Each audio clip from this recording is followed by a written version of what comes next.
छुट्टी का इंतजार। बहुत समय पहले किसी शहर में गट्टू नाम का बच्चा अपने मम्मी पापा के साथ रहता था। गट्टू किसी से बात नहीं करता था और ना ही किसी के साथ खेलता था। वो बस हमेशा अकेला रहता था। गट्टू, जाओ बाहर खेलो। नहीं मम्मी, मुझे खेलना वेलना अच्छा नहीं लगता। और स्कूल तो उसे बिल्कुल ही पसंद नहीं था। इसलिए स्कूल पहुंचते ही पहले पीरियड की घंटी बजते ही वो छुट्टी होने का इंतजार करने लगता था। गट्टू, तुम क्या कर रहे हो? छुट्टी होने का इंतजार कर रहा हूँ। इस वजह से उसके सभी सब्जेक्ट्स में बहुत कम मार्क्स आते थे। एक बार फिर जब उसके मार्क्स बहुत कम आए तो उसकी टीचर उसे प्रिंसिपल के पास ले गई। प्रिंसिपल सर, एक बार फिर गट्टू के सभी सब्जेक्ट्स में बहुत कम मार्क्स आए हैं। अब आप ही इसे समझाइए। ये कहकर टीचर वहाँ से चली गई। प्रिंसिपल ने गट्टू से कहा, क्या बात है गट्टू, तुम्हारे इतने कम मार्क्स क्यों आए? वो इसलिए कि मुझे स्कूल अच्छा ही नहीं लगता। क्या? हाँ, मुझे स्कूल आना बिल्कुल भी अच्छा नहीं लगता। लेकिन स्कूल में तो नई नई किताबें होती हैं, नए नए दोस्त होते हैं जिनके साथ हम खेलते हैं, बात करते हैं। तो फिर तुम्हें स्कूल अच्छा क्यों नहीं लगता? क्योंकि मुझे पढ़ना, खेलना और किसी से बात करना कुछ भी अच्छा नहीं लगता। गट्टू की बात सुनकर प्रिंसिपल समझ गए कि असली परेशानी क्या है। उन्होंने गट्टू से कहा, चलो मैं तुम्हें एक कहानी सुनाता हूँ। एक बार किसी गांव में चंदन नाम का लड़का रहता था। जब चंदन बड़ा हुआ तो उसने तय किया कि अब मैं भी गांव के बाकी लोगों की तरह शहर में काम करने जाऊंगा। और अगले दिन वो कुछ गांव वालों के साथ चल दिया। गांव और शहर के बीच में एक बहुत बड़ी नदी आती थी। नदी देखकर चंदन रुक गया और सोचने लगा, मैं ये नदी कैसे पार कर पाऊंगा? मुझे तो तैरना ही नहीं आता। कहीं नदी पार करने के चक्कर में मैं पहले दिन ही डूब ना जाऊं। क्या हुआ चंदन, तुम क्या सोचने लगे? चलो जल्दी से तैर कर नदी पार करो। चंदन जानता था कि अगर उसने कहा कि उसे तैरना नहीं आता तो सभी उसका मजाक बनाएंगे। इसलिए उसने कहा, नहीं नहीं, मैं तैर कर गया तो मेरे कपड़े गीले हो जाएंगे। आप सब चलो, मैं नदी के आगे से घूम कर आता हूँ। लेकिन नदी तो बहुत बड़ी है, तुम समय से काम पर नहीं पहुँच पाओगे। मैं बहुत तेज दौड़ता हूँ, देखना मैं तुमसे पहले पहुँच जाऊंगा। चंदन के ऐसा कहने पर गांव वाले तैर कर नदी पार करके चले गए और चंदन नदी पार करने के लिए दौड़ पड़ा। लेकिन नदी बहुत लंबी थी। ये नदी तो सच में बहुत लंबी है, लेकिन कोई बात नहीं, मैं समय पर काम पर पहुंच जाऊंगा। लेकिन जब वो काम पर पहुंचा तब तक बहुत देर हो गई थी। मुझे पहले दिन ही देर हो गई। कोई बात नहीं, कल से मैं जल्दी आ जाऊंगा। अगले दिन वो सूरज निकलने से पहले ही घर से निकल पड़ा। उसने दौड़कर नदी पार की और सबसे पहले काम पर पहुंच गया। आज तो मैं काम शुरू होने से पहले ही काम पर पहुंच गया। ऐसे ही अब वो रोज सबसे पहले जागकर नदी पार करके काम पर जाने लगा। फिर एक दिन उससे जागने में देर हो गई। वो दौड़कर नदी तक पहुंचा तो सभी गांव वाले नदी पार कर रहे थे। चंदन, लगता है आज तुम्हें देर हो गई। आज तुम टाइम से काम पर नहीं पहुंच पाओगे। गांव वालों ने तैरकर नदी पार कर ली और चंदन वहीं खड़े सोचने लगा, अगर मैं आज काम पर नहीं गया तो मालिक बहुत गुस्सा होंगे। लेकिन मुझे तैरना भी तो नहीं आता। लेकिन चंदन के पास कोई रास्ता नहीं था, इसलिए उसने सोचा, चलो एक कोशिश करता हूँ। ये सोचकर वो नदी में कूद गया। अरे, ये पानी तो बहुत गहरा है। लोग कैसे तैर लेते हैं? मुझे तो बहुत डर लग रहा है। फिर उसने तैरना शुरू किया और देखते ही देखते वो तैरने लगा। उसे खुद अपने पर विश्वास नहीं हुआ। अरे, मैं तो तैरने लगा। मुझे तो पता ही नहीं था कि मुझे तैरना आता है। और फिर वो रोज बाकी गांव वालों की तरह तैरकर नदी पार करने लगा। तो गट्टू, इस कहानी से हमने क्या सीखा? यही कि तैरना आसान होता है। नहीं, इस कहानी से हमने ये सीखा कि जब तक तुम दूसरे बच्चों से बात नहीं करोगे, तुम्हें कैसे पता चलेगा कि तुम्हें उनसे बात करना अच्छा नहीं लगता, या तुम्हें खेलना अच्छा नहीं लगता, या पढ़ना अच्छा नहीं लगता। इसलिए तुम ये सभी चीजें करके देखो और फिर तय करो। गट्टू प्रिंसिपल की बात समझ गया।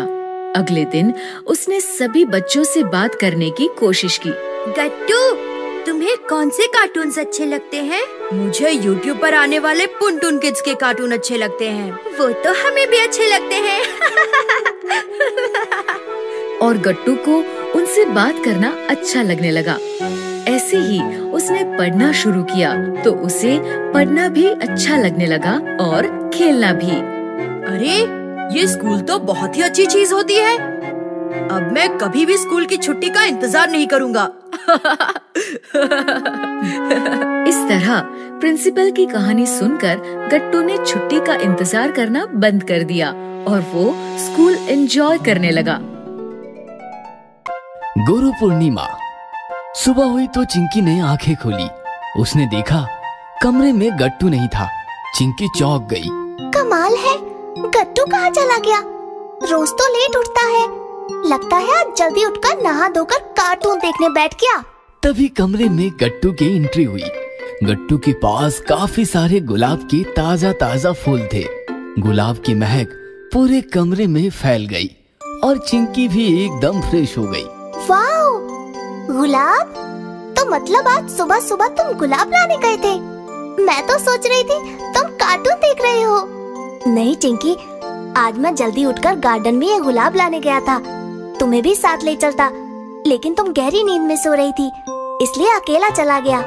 वो तो ठीक है, लेकिन आज अचानक सुबह सुबह ये गुलाब के फूल किस लिए? क्या चिंकी, तुम भी बहुत भुलक्कड़ हो।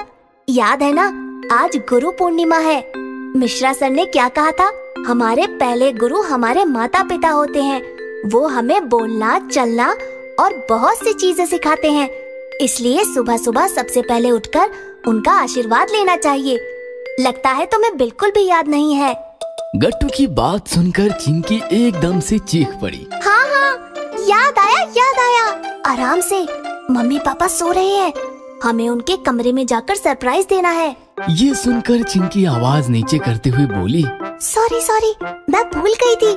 चलो हम मम्मी पापा के कमरे में चलकर उनका आशीर्वाद लेते हैं। हाँ हाँ, चलो चलो। फिर क्या, दोनों मम्मी पापा के कमरे की तरफ निकल पड़े। मम्मी पापा नींद से जागकर बेड पर बैठे बातें कर रहे थे। गट्टू चिंकी को इतनी सुबह सुबह सामने पाकर दोनों ही चौंक गए। गट्टू, चिंकी, तुम? और वो भी इतने सुबह सुबह? तबीयत तो ठीक है ना बेटा? गट्टू चिंकी ने एक दूसरे की तरफ देखा और दोनों जोर से चिल्लाए, हैप्पी गुरु पूर्णिमा। अरे बाप रे, बच्चों ने तो हमें डरा ही दिया। हैप्पी गुरु पूर्णिमा बच्चों। हैप्पी गुरु पूर्णिमा बच्चों। लेकिन तुम्हें तो पहले जाकर मिश्रा सर को शुभकामनाएं देनी चाहिए। सही मायने में तो वो तुम्हारे गुरु है। नहीं पापा, मिश्रा सर ने खुद कहा था हमारे माता पिता ही हमारे पहले गुरु हैं। वो हमें बहुत कुछ सिखाते हैं, इसलिए सुबह उठकर सबसे पहले हमें उनका आशीर्वाद लेना चाहिए। पापा, जब हम छोटे थे, एकदम नन्हे मुन्ने, तब ना तो हमें बोलना आता था और ना ही चलना। तब मम्मी रात रात भर हमारे साथ बातें करती थी। उनकी बातें सुन सुनकर हम भी बोलना सीख गए। जब हमें ठीक से चलना नहीं आता था, तब पापा आपने हमारी उंगली पकड़कर हमें चलना सिखाया। हम गिरते पड़ते तो आप संभाल लेते। आप दोनों हमारे पहले गुरु हो। ऐसा कहकर गट्टू चिंकी ने नीचे झुककर मम्मी पापा का आशीर्वाद लिया और दोनों ने मम्मी पापा को गुलाब के ताजे ताजे फूल दो भेंट किए। ये देखकर मम्मी पापा इमोशनल हो गए। थैंक्स बच्चों, ऐसे ही उच्च विचार और संस्कारों के साथ जीवन में आगे बढ़ो और खूब पढ़ो। तुम दोनों और तुम्हारे साथ साथ हम भी लकी हैं कि तुम्हें मिश्रा सर जैसे गुरु मिले हैं जो बच्चों पर इतने अच्छे संस्कार कर रहे हैं। पापा की बात सुनकर चिंकी अचानक चीख पड़ी। अरे बाप रे, मैं तो भूल ही गई थी। मम्मी, मैं नहाना धोना नाश्ता बिस्तर सब सब कुछ कर लूंगी, पर प्लीज आप मुझे आवाज लगाकर डिस्टर्ब ना करना। ऐसा कहकर मम्मी कुछ कहे इससे पहले ही चिंकी छू मंतर हो गई। चिंकी सुनो, ये लड़की भी ना, क्या बात है गट्टू, चिंकी क्यों गायब हो गई? मम्मी, गुरु पूर्णिमा के अवसर पर चिंकी को मिश्रा सर का स्केच बनाकर उन्हें भेंट करना था। कल से कह रही थी और फिर भूल गई, वही बनाने गई है। मिश्रा सर का स्केच बन गया और चिंकी ने उसे खूबसूरती से कवर कर लिया। अरे चिंकी, मम्मी पापा और मैं हम सब तुम्हारा बनाया हुआ स्केच देखना चाहते हैं, दिखाओ ना। नहीं नहीं, ये स्केच सबसे पहले मिश्रा सर देखेंगे, उनके अलावा कोई नहीं देखेगा। ठीक है, अब फटाफट नहा धोकर नाश्ता कर लो, स्कूल भी तो जाना है। फिर क्या, चिंकी फटाफट रेडी हो गई और गट्टू के साथ ब्रेकफास्ट करके स्कूल आ गई। क्लास में बच्चे बैठे शोर मचा रहे थे, लेकिन गट्टू चिंकी आज एकदम शांत बैठे थे। जैसे ही क्लास में मिश्रा सर की एंट्री हुई, सारे बच्चे खड़े होकर उन्हें गुरु पूर्णिमा की शुभकामनाएं देने लगे। Happy Guru Purnima sir. ओह, बहुत बहुत धन्यवाद बच्चों। फिर एक एक बच्चा मिश्रा सर के पैर छूकर उनसे आशीर्वाद लेने लगा। खूब आगे बढ़ो, मस्ती बंद करो और पढ़ाई करो। गट्टू चिंकी ने भी मिश्रा सर के पैर छुए और उनका आशीर्वाद लिया। साथ साथ मिश्रा सर को गुलाब के 2 फूल भी दोनों ने भेंट किए। थैंक्स गट्टू चिंकी, गुलाब की महक से मन प्रसन्न हो गया। सर, एक और सरप्राइज है आपके लिए, ये लीजिए। ऐसा कहकर चिंकी ने मिश्रा सर को कुछ दिया। क्या है इसमें? आप खुद खोल कर देख लीजिए। मिश्रा सर ने खोलकर देखा तो उसमें उनका एक काफी खूबसूरत स्केच था। अपना स्केच देखकर मिश्रा सर बहुत खुश हो गए। वाह चिंकी, परफेक्ट स्केच है मेरा। ये देखो बच्चों, कैसा लगा मेरा स्केच? चलो तालियां बजाओ, चिंकी की कलाकारी तालियों की हकदार है। सारी क्लास ने चिंकी के लिए तालियां बजाई और गट्टू चिंकी खुश होकर अपनी अपनी जगह आकर बैठ गए। बच्चों, हमारी संस्कृति बहुत महान परंपराओं की धरोहर है। गुरु शिष्य का नाता तो हमारी भारतीय संस्कृति में काफी ऊंचे स्थान पर आता है।